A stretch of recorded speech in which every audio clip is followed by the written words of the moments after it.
¿Recuerdan cuando Estados Unidos era blanco de críticas de países latinoamericanos por la forma como trataba a los inmigrantes?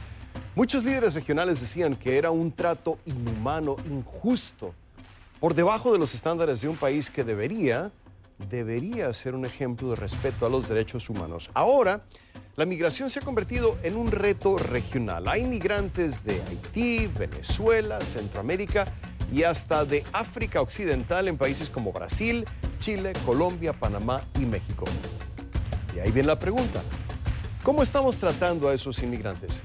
¿Han sido los países receptores un ejemplo de respeto a los derechos humanos? La respuesta usted ya la conoce porque ha visto las deplorables imágenes de lo que han tenido que pasar los migrantes para llegar a su destino, el mismo destino de siempre, Estados Unidos. ¿Qué hacer ante este enorme reto? Es dolorosamente evidente que, por lo menos hasta ahora, nadie tiene la respuesta. ¿Qué tal? ¿Cómo están? Muy buenas noches. Bienvenidos a una nueva edición de Conclusiones. Soy Rafael Romo en Atlanta, en ausencia de Fernando del Rincón, y así comenzamos.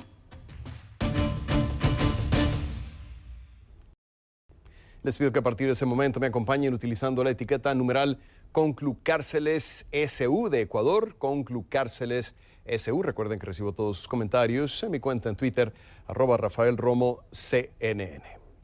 El sistema carcelario de Ecuador sigue bajo el estado de excepción desde que el 28 de septiembre se registrara en la prisión del Litoral, a las afueras de Guayaquil, la peor masacre entre presos en la historia del país. Este jueves, Bolívar Garzón, el director general del Servicio Nacional de Atención Integral a Personas Adultas Privadas de la Libertad y Adolescentes Infractores, el SENAI, compareció ante el Pleno de la Asamblea Nacional para explicar la crisis en la que están inmersas las prisiones ecuatorianas. Entre otros motivos, el jefe del SENAI apuntó el hacinamiento, que sobrepasa el 26%, como uno de los factores causantes de la situación. Conectamos en vivo con Quito, donde está Ana María Cañizares con más información de esta esperada comparecencia. Ana María, ¿cómo estás? Te escuchamos, adelante. Hola, ¿qué tal? Rafael, así es. Tan solo una semana después de los violentos amotinamientos en la penitenciaría del Litoral en las afueras de Guayaquil y que dejaron hasta el momento 119 muertos, comparecieron a este llamado ante la Asamblea Nacional la ministra de Gobierno Alexandra Vela, la comandante de la Policía Tania Varela, también el director del Servicio de Atención Penitenciaria Bolívar Garzón, entre otras autoridades, y básicamente para hacer un diagnóstico de cómo se encuentra la situación de violencia e inseguridad en las cárceles del país, pero también en las calles del país. La comandante de la policía, Tania Varela, por ejemplo, decía que mientras exista un consumo importante de droga en las calles ecuatorianas, específicamente en las más conflictivas, el tráfico y el microtráfico de drogas seguirá siendo parte de las malas noticias que tiene que reportar los cuerpos de seguridad del país. Mientras tanto, Bolívar Garzón dijo que al menos en la penitenciaría del Litoral existe un hacinamiento de al menos el 60% solamente en esta zona de reclusión del país. Además, la ministra de Alexandra Vela indicó que se está trabajando para reorganizar y modernizar a la Policía Nacional y también generar un nuevo plan de seguridad en todo el país a pedido del presidente Guillermo Lasso, y que eso podría verse concretado en las próximas semanas. Pero, Rafael, es importante también contarles cómo dentro de las cárceles operan al menos dos bandas del crimen organizado relacionadas al narcotráfico y de procedencia mexicana. ¿Cómo el crimen transnacional se ha tomado las cárceles del país y por qué resulta tan difícil que la policía, el ejército tomen el control de los centros penitenciarios? Les hemos preparado un informe al respecto.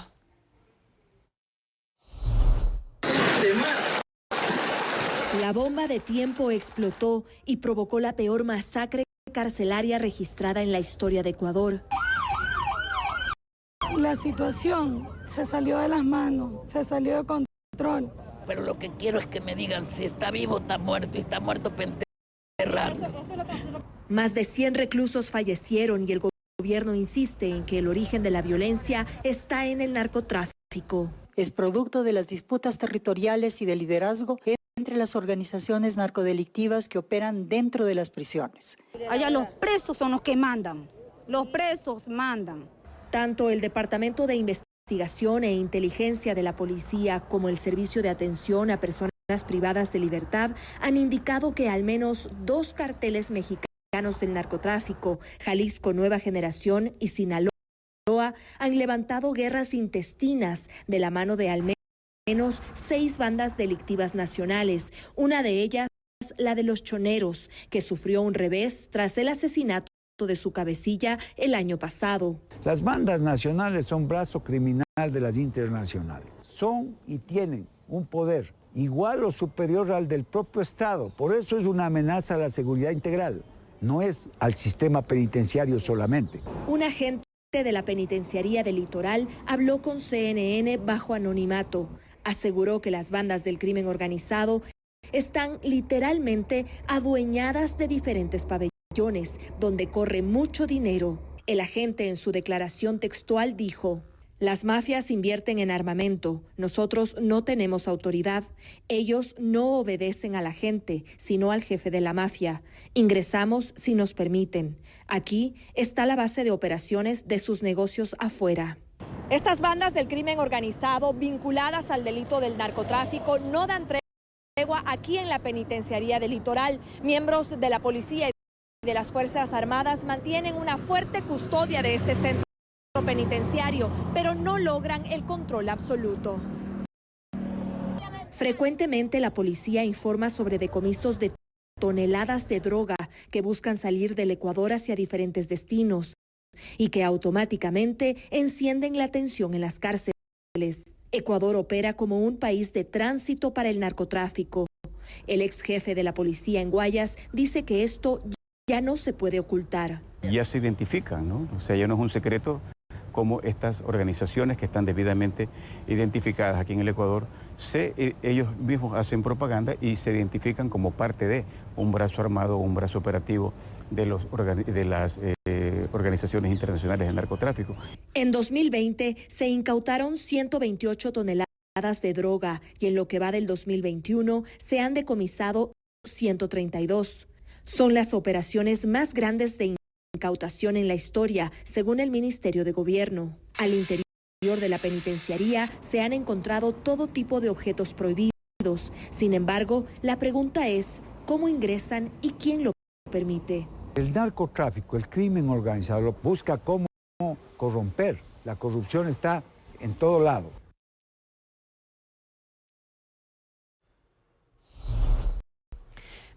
Bien, Rafael, y la ministra Alexandra Vela, la ministra de Gobierno, decía hoy ante la Asamblea que el incremento de los homicidios intencionales en las cárceles tienen conexión con el tráfico de drogas, lo que ratifica lo que hemos venido contando en este reportaje, pero también ha señalado la ministra que tienen conexión con los asesinatos que se registran en las calles, específicamente en la zona 8, que es donde se encuentra Guayaquil y los cantones cercanos al puerto principal. De eso les estaremos contando el día de mañana en una nueva entrega, Rafael.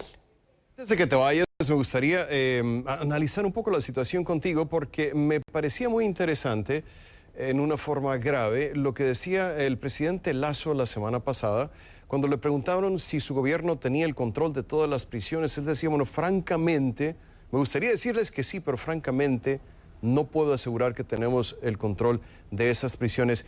¿Ya cambió esa situación? ¿Ya está el gobierno en calidad de poder asegurar que tienen el control de todas las prisiones del país? Porque tú misma has reportado que ni siquiera sabían quiénes estaban en un pabellón u otro, en una prisión, ¿no? Así es, Rafael, no se sabía a ciencia cierta las identidades de todas las personas que se encontraban en cada uno de los pabellones. No se tenía una contabilidad exacta de cuántos y quiénes eran, porque incluso en motines anteriores unos reclusos fueron a parar en otros pabellones de la Penitenciaría del Litoral.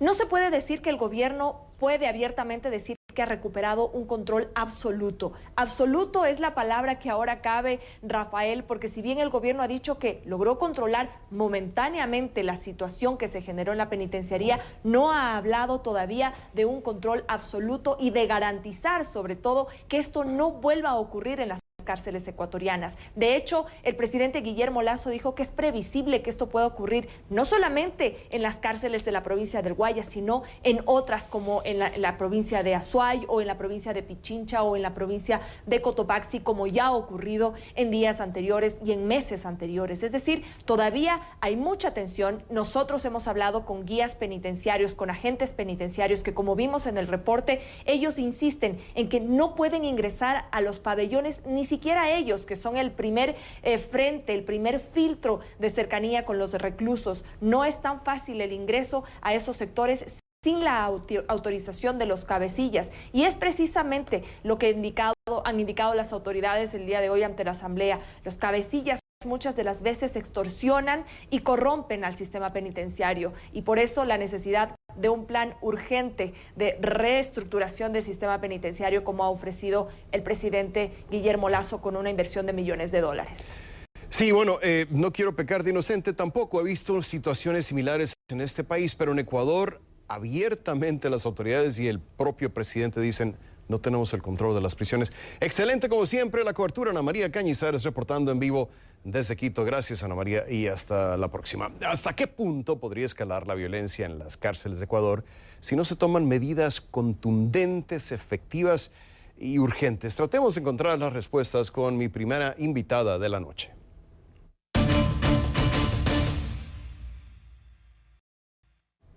Y le quiero dar la bienvenida a Geraldine Weber, asambleísta por la provincia de Guayas, forma parte del PSC, el Partido Social Cristiano, y también es miembro de la Comisión de Soberanía, Integración y Seguridad Integral y de la Subcomisión de Asuntos Penitenciarios. Esta noche nos acompaña desde Guayaquil. Bienvenida, asambleísta, gracias por estar con nosotros. Esta y otras cadenas, muy buenas noches, esta y otras cadenas hemos estado reportando por años sobre problemas de hacinamiento en el sistema penitenciario de Ecuador. Los disturbios del 27 y 28 de septiembre que dejaron a más de 100 muertos no deberían de haber sido una sorpresa, ¿no? Mucho menos para las autoridades de Ecuador. ¿Cómo se explica lo ocurrido, asambleísta? Bienvenida y muy buenas noches. Buenas noches, Fernando El Rincón, y a toda la audiencia de CNN. Reciban un fraterno saludo desde Guayaquil, Ecuador. Este es el tercer incidente, son motines graves. El primero fue en febrero con 79 muertos, el segundo fue el 21 de julio con 27 muertos, el tercero el 28 de septiembre con 119 muertos. Pero ya en el gobierno anterior habíamos tenido 6 incidentes graves, crueles, masacre, mutilados, descuartizados, calcinados y asesinados. Estamos en el segundo puesto en violencia y masacre carcelaria en América Latina, a pesar de que Ecuador está en la mitad del mundo, un país hermoso que tiene Amazonía, tenemos Galápagos, tenemos Sierra, Costa, Oriente, pero también tenemos ese grave problema. Geraldine, algunas de las cifras que hemos analizado son realmente espeluznantes. Aún antes de los disturbios del 28 de septiembre, y usted misma lo decía, ya habían ocurrido más de 140 asesinatos en prisión en Ecuador en lo que va de este 2021. Eso significa que si sumamos ambas cifras ya son más de 250. ¿Qué medida inmediata debe implementar el gobierno para ponerle fin a este derramamiento de sangre? Es urgente que se realice un censo para determinar la categorización de las personas privadas de libertad según la gravedad de sus delitos. El censo también nos va a permitir determinar si es que tienen prisión preventiva, posibles indultos para adultos mayores, personas con discapacidad, enfermos catastróficos, mujeres embarazadas, para que puedan ellos salir, para que podamos reducir el hacinamiento y organizar la administración. Nosotros como Comisión de Soberanía y Seguridad Integral visitamos el recinto de la penitenciaría y el caos administrativo, los papeles hacinados, simplemente saldrán los que tienen dinero para un abogado. Como dijo Roque Dalton, en ese lugar maldito donde reina la tristeza, no se castiga el delito, se castiga la pobreza.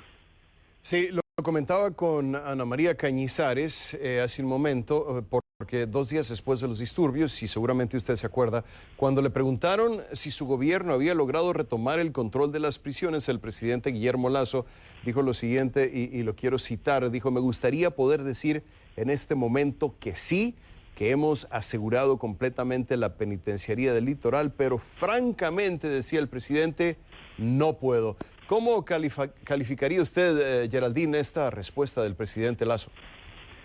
Bueno, la escalada de la violencia está vinculada con el narcotráfico, con la lucha de bandas internas del crimen organizado, no solamente en las cárceles, sino en todo el Ecuador.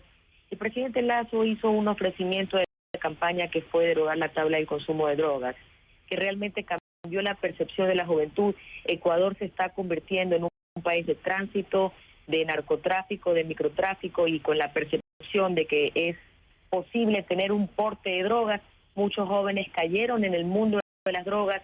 Las drogas tienen un macabro final, que son cárceles, hospitales y la muerte. El gobierno tiene que tomar acciones contundentes, derogando la tabla de drogas, frente a las bandas delictivas que están desatadas en las cárceles y en las calles, buscando desestabilizar al gobierno actual. Es una profunda crisis en el sistema de rehabilitación social, que no debería llamarse así, debería llamarse escuela del crimen o universidad del delito. Ciertamente. Porque eso es realmente lo que está sucediendo. Sí, ciertamente, y es lo mismo que hemos escuchado de algunos reclusos y de sus familiares también. Ahora, hay una cifra que publicó CNN y que bien podría explicar lo que ha pasado en el sistema penitenciario en la última década. En el año 2009, atención, había en Ecuador 11.517 reclusos, 11.517.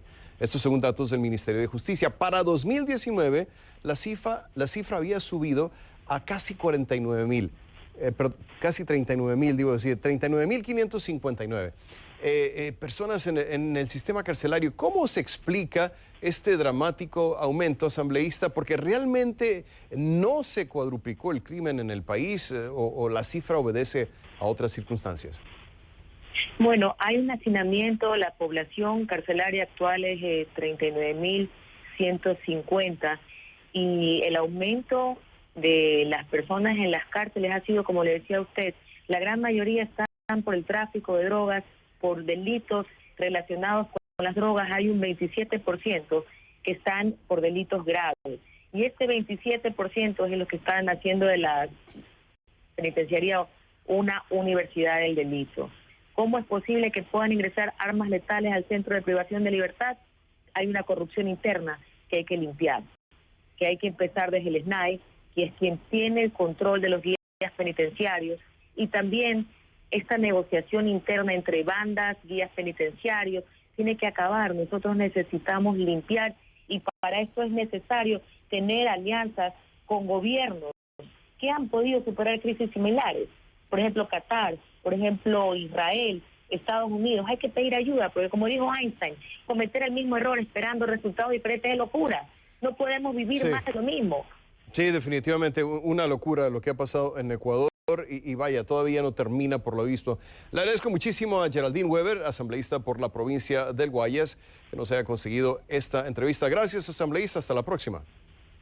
Muchas gracias a ustedes. Un fuerte abrazo. Placer, y les recuerdo que pueden dejar sus comentarios en facebook.com/conclusionescnn, también en mi cuenta en Twitter, @RafaelRomoCNN, utilizando la etiqueta de esta noche en numeral Conclucárceles EQ de Ecuador, Conclucárceles EQ. Hacemos una pausa y al regresar a conclusiones, tragedia humanitaria insostenible. Llegan por miles, pero solo se van unos cientos al día. Regresamos con el drama de Necoclí, una localidad colombiana que recibe más migrantes de los que puede acoger. No se vaya.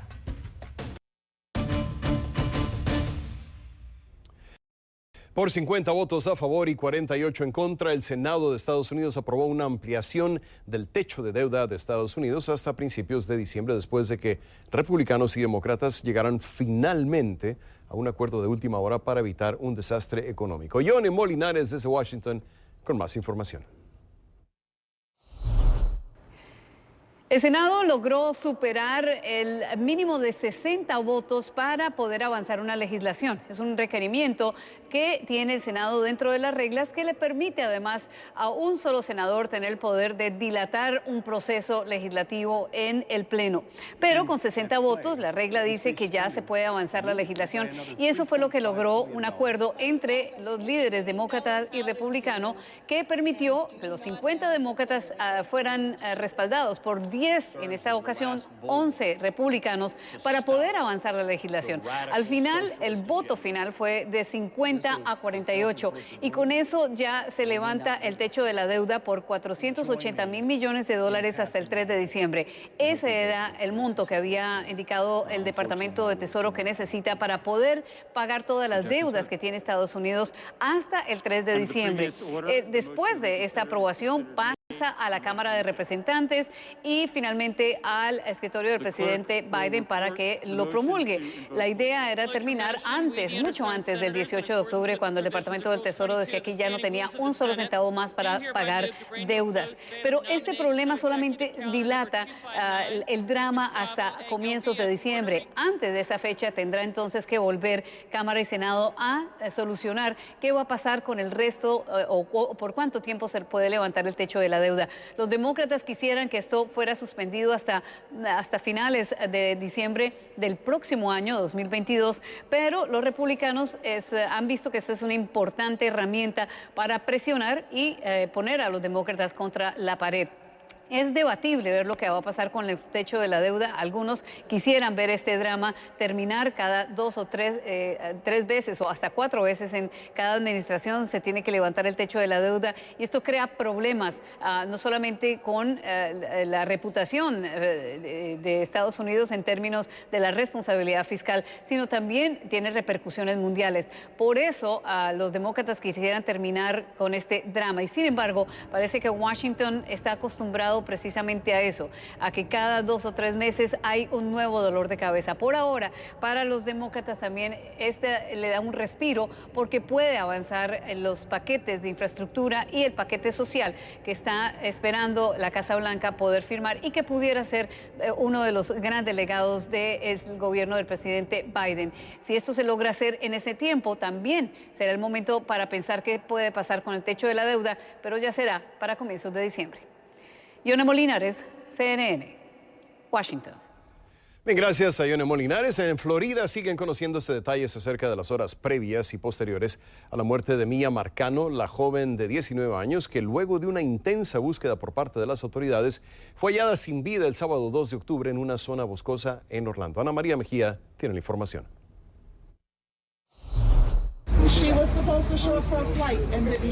Según John Mina, sheriff del condado de Orange, el principal sospechoso de la muerte de Mia Marcano era Armando Caballero.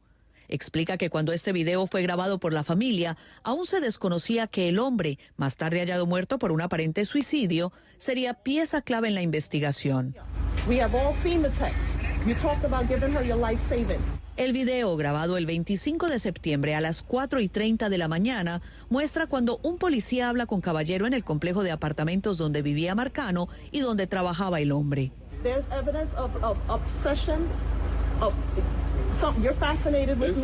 La familia insiste durante la grabación en que Caballero estaba obsesionado con la joven y le pregunta por ella en varias ocasiones.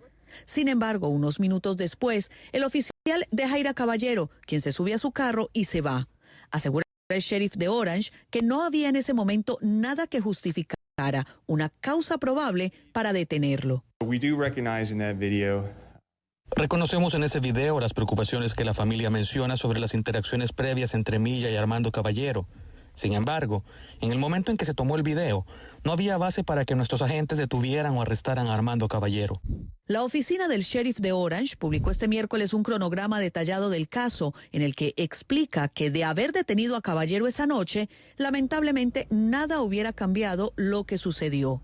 Según la cronología, al momento de grabar el video, ya habían pasado 8 horas desde que el hombre presuntamente habría dejado el cuerpo de la joven en el lugar donde una semana después fue encontrado. El responsable de la muerte de Mia es Armando Caballero y, lamentablemente, ella estaba muerta antes de que recibiéramos la llamada. Entre otros elementos, el sheriff basa su presunción de la culpabilidad de Caballero en registros de su teléfono celular. Luego de conocer la declaración de Mina, la familia de Mia Marcano, a través de su abogado Daryl Washington, dijo a los medios que no estaba de acuerdo con algunas de las declaraciones del sheriff y que no entienden por qué Caballero no fue detenido y llevado para ser interrogado. Estamos realmente decepcionados por la forma en que se manejó y hay tantas preguntas que no han sido respondidas. Después de esa noche en la que se grabó el video, las autoridades investigaron y encontraron que Caballero era considerado persona de interés en el caso, así que iniciaron una intensa búsqueda. 2 días después, el 27 de septiembre, fue encontrado sin vida. Mientras que la oficina del sheriff de Orange asegura que se analizará cada parte de la investigación para asegurarse de que se hizo todo lo posible para encontrar a Marcano, la familia de la joven asegura que su intención es responsabilizar a todos los que participaron en lo que pasó. Ana María Mejía, CNN. Tras la pausa, la tragedia humanitaria en el principal corredor de tráfico de migrantes de Colombia, las autoridades han detectado más de 67,000 migrantes irregulares en lo que va del año, la mayoría de ellos a escala obligada en el municipio de Necoclí, incapaz de acogerlos a todos. Les pido que a partir de ese momento me acompañen utilizando la etiqueta numeral ConcluNecoclí. Recuerden que recibo todos sus comentarios en mi cuenta en Twitter, @RafaelRomoCNN. El municipio colombiano de Necoclí, en el departamento de Antioquia, está ubicado en el principal corredor de tráfico de migrantes de Colombia y sufre desde hace ya demasiado tiempo una tragedia humanitaria. Miles y miles de migrantes colapsan la localidad mientras esperan poder cruzar hacia Panamá en sus rutas hacia el norte. Estados Unidos casi siempre es el destino y Necoclí tan solo una escala obligada. En el municipio se forma una especie de cuello de botella. Llegan por miles y salen solo por cientos. El máximo legal son 500 al día en virtud del acuerdo alcanzado entre Colombia y Panamá. Así, la localidad de unos 48,000 habitantes ha llegado a albergar hasta 16,000 migrantes, según lo dijo el alcalde Jorge Tobón a CNN. En los últimos tiempos se trata de una migración nueva. Ya no todos son cubanos, ahora hay venezolanos, incluso africanos, pero sobre todo haitianos. Stefano Posebón nos acerca a ese peligroso recorrido de cientos de miles de migrantes que recorren con más ganas que miedos a pesar de que se exponen a peligros extremos. Este es su reporte. Caminan a través de ríos, pendientes rocosas y fango. Cruzan casi 100 kilómetros de selva. El terreno es tan amenazante como las pandillas criminales que andan al acecho. Estos migrantes haitianos forman parte de los miles en Colombia que continúan un viaje peligroso con una sola meta. Cuando pasa el minuto, porque el temor es por un tiempo, o por un minuto, o por media hora, y después se te va. Se te viene nuevamente la motivación porque sabe que quiere lograr algo, que es llegar a Estados Unidos. Francisco sigue una ruta que miles de migrantes han tomado hacia el norte. Desde Colombia, comienzan en Necoclí, llegan en bote a Candí, cruzan a la selva del Darién hasta llegar a la frontera panameña. La mayoría camina entre 3 a 4 días en este tramo de selva, controlada parcialmente por grupos criminales y traficantes, quienes roban, violan y asaltan a algunos de los que cruzan. Sin miedo, miles se arriesgan al peligroso viaje. Muchos habían migrado de Haití a Sudamérica años antes, pero recientemente las políticas inmigratorias cada vez más restrictivas, el impacto de la pandemia y en algunos lugares el racismo han forzado a estos migrantes a salir de los países donde se habían asentado. En los últimos meses, la relajación en restricciones de viaje por la pandemia ha producido un aumento en el tráfico migrante en esta ruta. Es un dilema continuo que pasa de un país a otro. En agosto, Colombia y Panamá acordaron que 500 migrantes podrían cruzar al día. Pero las autoridades locales dicen que la cuota es muy baja, por lo que miles de migrantes se quedan varados en ciudades y pueblos donde escasean los recursos. Ya se siente el desespero en la gente del pueblo que ya no consiguen productos de comer. Así como también ya muchos migrantes se están quedando sin recursos porque llevan más de un mes en nuestro municipio y no han podido conseguir un tiquete. Así que la verdad que estamos agonizando bajo esta situación muy complicada para nosotros. Pareciera que pocos lugares en América Latina están bien equipados para albergar a los refugiados haitianos, quienes se encuentran entre otros migrantes que también escapan de problemas políticos, económicos y violencia en sus países. En los últimos años, millones han pasado a través de las fronteras de Venezuela, El Salvador, Honduras y otras de la región, mientras que miles de migrantes han llegado de África Occidental. Se lo robaron sus cosas. Han llegado de África Occidental. Se lo robaron sus cosas. Uno de ellos es Edem Agbanzo, un cocinero del Togo que emigró a Chile para trabajar como jardinero. Cuando nos conocimos semanas atrás, Edem cruzaba este mismo trozo de selva entre Colombia y Panamá, determinado a llegar a su destino final. ¿A qué parte de Estados Unidos quieres llegar? Georgia. El 15 de septiembre, Edem me envió un mensaje. Había llegado. Había cruzado a Estados Unidos. Esa fue la última vez que escuché de él. Desde entonces, no me ha respondido. ¿Qué pasó en su largo viaje? No está claro. Siguiendo el camino de Edem, estos migrantes también enfrentan un destino incierto. Buscan desesperadamente una mejor vida, arriesgando todo para encontrarla. Estefano Posebón, CNN, Bogotá. ¿Cómo se gestiona un flujo de migrantes de esta envergadura y sobre todo con qué recursos? Son retos que enfrenta a diario mi próximo invitado de la noche, un protagonista. Y le doy la bienvenida a Jorge Tobón, alcalde del municipio de Necoclí, ubicado en el departamento de Antioquia. Bienvenido, alcalde Tobón, y gracias por estar con nosotros. Para empezar, le pregunto, ¿cuán seria es la situación en su municipio esta noche? ¿Cuántos migrantes, alcalde, hay actualmente en Necoclí? Bienvenido. Gracias, un cordial saludo. Hoy tenemos más de 22.000 migrantes en nuestro municipio. Los habitantes de nuestro cabecera municipal somos 22.000, o sea que habemos 44.000 habitantes en este momento. Un municipio que de sexta categoría, donde los recursos son muy pocos, muy escasos, y tener a más de 22.000 migrantes para nosotros nos desborda toda clase de capacidad en cuanto a servicios públicos, en cuanto a salud, alimentación y todo lo demás. La verdad que es muy crítico lo que estamos viviendo. Históricamente jamás habíamos vivido una situación tan complicada, y ver a esas personas hoy prácticamente en la mendicidad, aguantando hambre, porque ya llevan más de un mes esperando que se les pueda vender un tiquete para pasar hacia Panamá, pero Panamá solamente permite 500 migrantes diarios, donde están llegando 1.000 y 1.200, entonces es imposible poderle despachar lo más pronto posible. Ya gente viene con provisiones para 3 o máximo 5 días, ya llevan casi 2 meses en nuestro municipio, entonces es demasiado crítico lo que estamos viviendo en Necoclí hoy. Alcalde, seguramente hay gente que nos están viendo en casa y que dice, ¿realmente entonces el número de migrantes es similar al número de pobladores de Necoclí? ¿En esa situación están? Yo pienso que es superior. Hoy son más los migrantes que los habitantes del municipio de Necoclí. Entonces, la verdad que ya comienzan a escasear los alimentos. A veces toca ir a otros municipios a comprar alimentos porque ya no conseguimos carne, no conseguimos otros productos.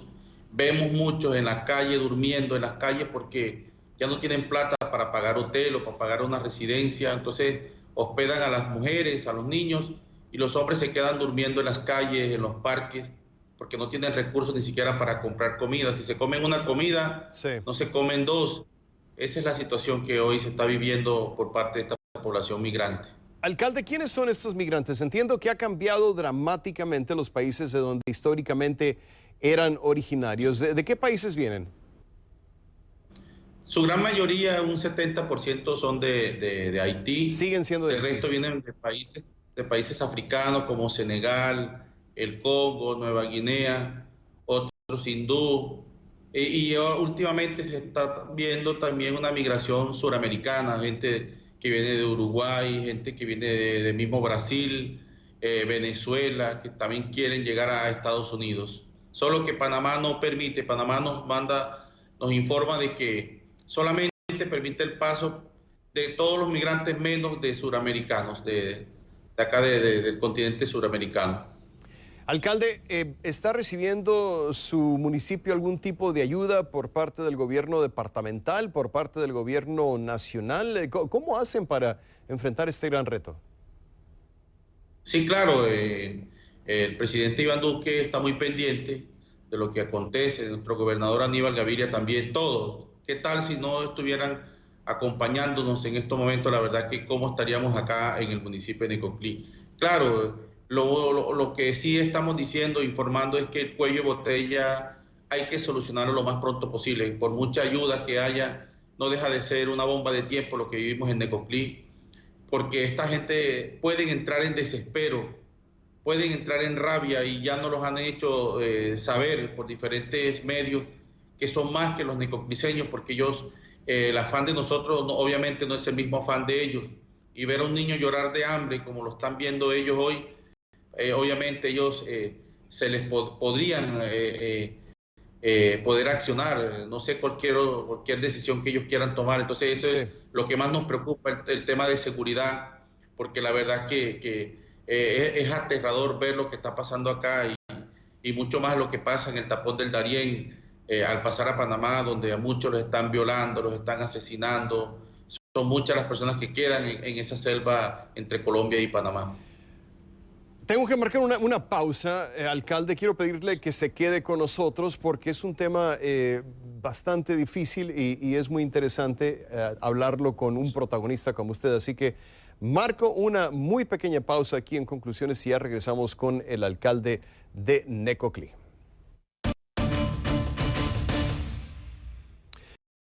Sigue con nosotros Jorge Tobón, alcalde del municipio de Necoclí, ubicado en el departamento de Antioquia, en Colombia.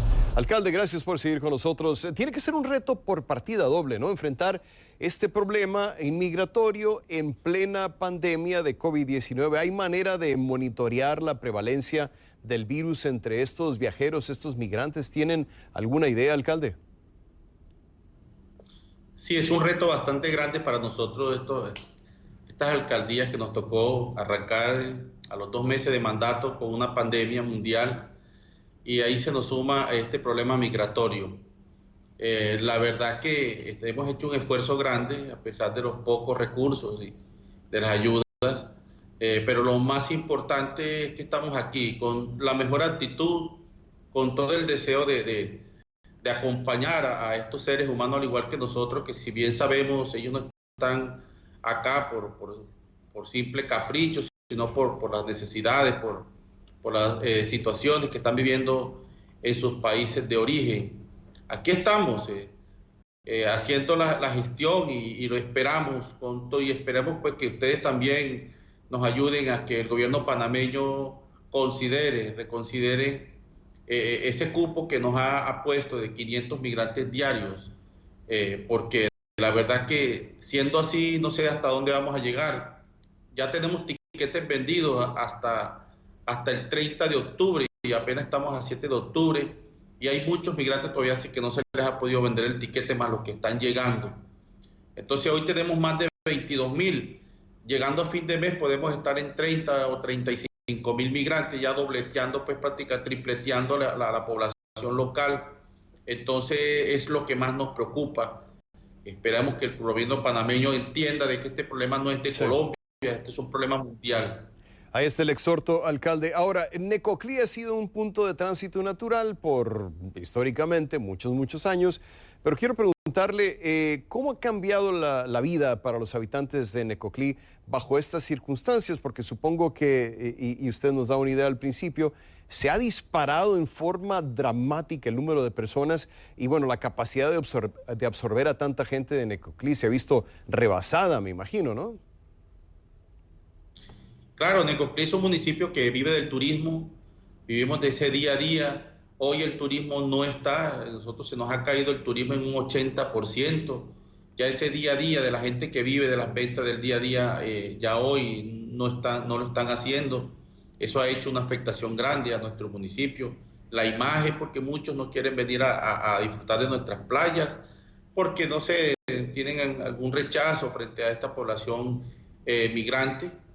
Sí nos ha cambiado el tema de los servicios, estamos colapsados, ¿no? Sí. Hay barrios que tienen un mes que no les llega el servicio de acueducto, afectados, me paralizan las vías, me hacen protestas, desesperados porque no les llegue el agua, pero alcalde, debemos ser conscientes de que con la población que tenemos hoy imposible que nos llegue el agua a todas las casas. En el minuto que nos queda, ¿alguna expectativa para la reunión que tiene mañana con el gobernador de Antioquia? ¿Alguna solución? A ver, vamos a esperar mañana con sus buenos oficios que él nos ayude a seguir fortaleciendo los puntos más críticos, que es el tema de servicios públicos, el tema de basuras, Nosotros pasamos de 15 toneladas diarias a 50 toneladas diarias en basura. El tema con más carrotanques, necesitamos carrotanques para suministrarle agua a los barrios. Necesitamos bombas para succionarle el alcantarillado porque se están rebosando. Asistencia en salud, necesitamos más personal asistencial en el hospital. Son más de 100 migrantes que están acudiendo a diario, la mayoría son niños con problemas gastrointestinales por tema de agua, el agua aquí no es potable, y otras enfermedades. Necesitamos reactivar la economía porque hay familias que ya no tienen ingresos para comprar para cubrir sus necesidades básicas. Eso es lo que en síntesis tenemos para conversar con nuestro gobernador, y yo sé que vamos a llegar a buenos puntos, a buenos términos, porque yo sé que de parte de él hay una buena voluntad de acompañarnos en esta situación tan compleja que estamos viviendo hoy. Le agradezco infinitamente a Jorge Tobón, alcalde del municipio de Necoclí, ubicado en el departamento de Antioquia, que nos haya acompañado esta noche. Gracias, alcalde. Suerte en este reto enorme que tienen. A ustedes. Volvemos con más de conclusiones. Gracias por su atención. Así nos vamos. Hasta la próxima.